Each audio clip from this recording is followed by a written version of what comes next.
I keep falling into my own sin, bro. It's a sexual sin. I don't understand why I still sin after I'm saved. Good question. So most people, right, they ask this question: if I'm saved, why do I still struggle with sin? You're not struggling with sin. Most people are not struggling with the action of sin. They're struggling with the belief of what God has said they are, what God has claimed them to be. God says you're a new creature. God says the old ways have passed.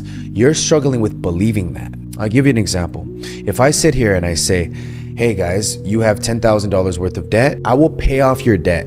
Every single one of you guys will get 10K in your bank account at the end of this stream, let's say. But you're like, yeah, right, bro, you're a brokey. You're not gonna help me, right? And all you need to do is just believe what I'm saying. Even if I have the 10K for you, but you don't believe what I say, can you receive it? No. In that same stroke, a lot of people, they don't believe what God says about them. God says you're new. God says you're dead to your sin. God says you're a new creature. God says he gives you a newness of life. God says you don't struggle with principalities. You don't struggle with flesh. You struggle with principalities. But we don't believe that. We think everything is, this is what I feel. God says to walk by faith, not by sight. We walk by sight, not by faith, right? Because it's difficult.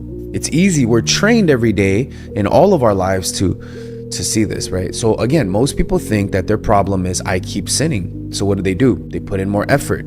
They try harder not to sin. They try to be more disciplined. They change their environment. And all of those things are good. But the real issue is not the environment. It's not the circumstances, not even the sin. It's what you believe. So you don't struggle with sin because it's stronger than you. It says in the Bible, we're more than conquerors. You struggle because you trust what you feel. You trust what you think. You trust your perspective. You trust your experiences. You trust other people who tell you who you are versus what God who says that you are. So even though God says you're righteous, you're new, you're a holy creature, you're sanctified, you're justified, you're holy, what do you think?